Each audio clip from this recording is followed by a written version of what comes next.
Hey, what's going on out there? I'm Sean Devine. Today I've got a quick video for the Logic Pro X users out there. For those of you who are curious what has been added in the new 10.3 update, I'm going to go through the main features and just show you what I've discovered thus far. I've only been using it for a couple hours now this morning. But first thing you'll notice is that our loading screen is slightly different. It looks a bit more like the Logic Pro 9 screen. Looks clean.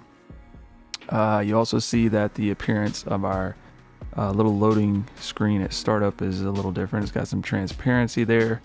Pretty cool, clean looking, so you can go for your new project, recent, or your templates. So let me just open up this session I've been working on this morning. And you'll notice that the fonts and the task panes are lighter, look a little different, a little cleaner.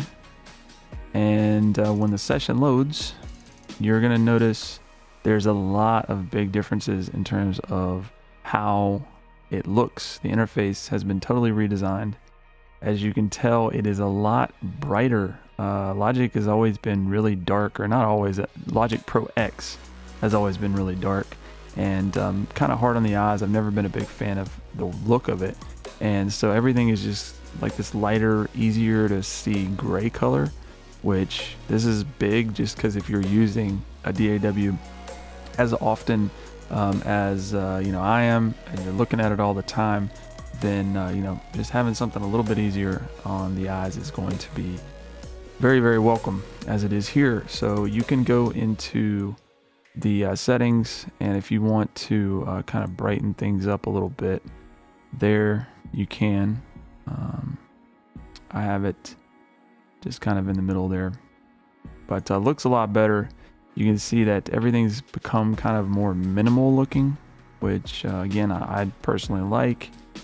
It's really slick. So let's go in and let me open up the mixer. Mixer's pretty similar, but let me just play back so you can see the meters are a little bit sharper, they look a little cleaner.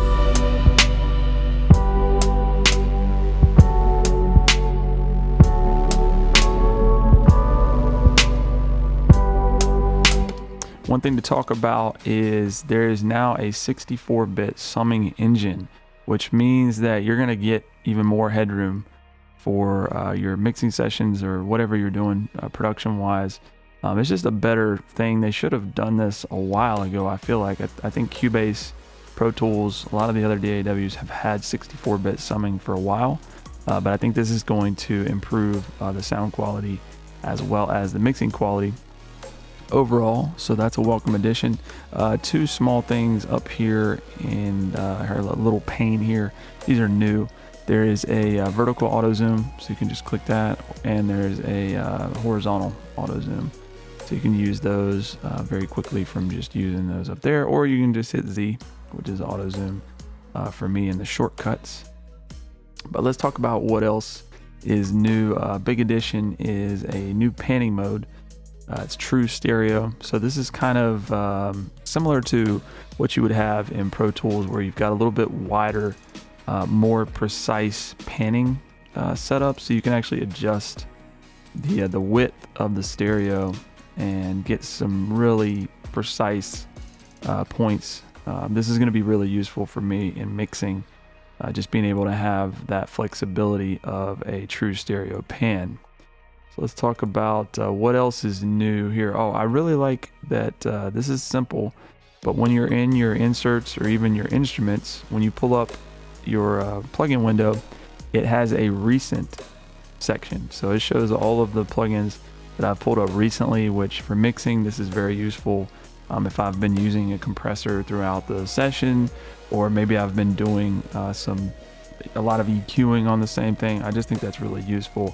And also, if I'm producing and I want to pull up an instrument quickly, it's going to have the ones that I'm using most often there. So small little feature, but really cool. So let me go ahead and I'm going to bounce this to audio real quick because it's in MIDI right now, so that I can show you some of the new audio features that are really powerful here. Let me go ahead, and so we've got this session. So it used to be in Logic, you would click on this and you could do some processing here, but there was no destructive audio, which has always been kind of a pain because you have to either do like a bounce in place or export it and pull it back in. But now you just double click on your audio and you go to functions, and then you go to selection based processing, which I guess this is just Apple's way of saying destructive audio editing. But you go in here and you have a plugin A and a plugin B kind of settings that you can work with. So let's just say I have the 3A, CLA 3A loaded up on here. I can pre-listen to what that's going to do, and I can turn that off. And if I like it, I can hit apply, and it will go ahead and destructively process that. Now, maybe the reason why they didn't call it destructive audio editing is because you do have an undo. That has not always been the case in all DAWs, but if you want to just undo it there, you can do so. So that alone is a huge addition for people who are editing. Even if you're mixing, if you're doing like gating on a lot of tracks or whatever, it's just very quick to go in there and apply that to your various regions. All right, so another cool feature we have here is that we can do what's called track alternatives. So we need to go here, just right click on your audio track and click track header components, and then just turn on track alternatives. And what's going to happen is you're going to have this little pane here, and you can hit new. So then you have a couple of different versions. So what this means is that let's just say that I had A and I want to duplicate it, so that now goes to C. And let's say I changed a couple of things about our regions here.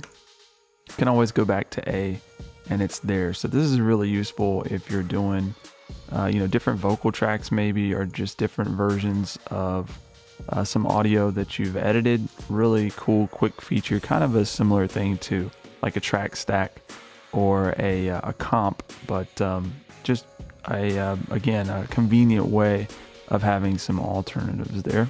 Another really cool feature is that we can now use software instruments as triggers for side chains. So rather than having to bounce a software instrument to audio to be able to send that to our compressor, say, we can just use the instrument track directly. So for instance, let's just say that I put the compressor on this bass line, and let's say I wanted to use all of the drum bus to as the side chain, or let's say I wanted to use my instrument there on channel 1, which is Nexus, which is a software instrument. It's not audio, but we can use that to trigger the sidechain.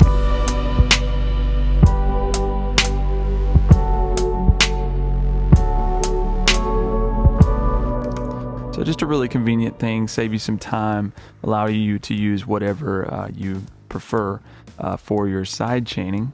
All right, y'all, so those are the main features in Logic Pro X 10.3 that I found to be the most useful, and ones that I'm going to be excited to have in my workflow, and I hope you do as well. There were some additions for the new MacBook Pro with the touchpad. I don't have that. I'm not currently using it. There's also a lot of additions for implementation of your sessions in Logic with GarageBand on, say, your iPhone or your iPad. I don't really use GarageBand at all, so I'm not really that into that yet, but maybe it's something that I'll tie into my workflow in the future. But anyways, y'all, check out Logic Pro 10.3. It's a free update for all the Logic Pro users. If you have any questions or comments, feel free to leave them below, and we'll talk to you soon.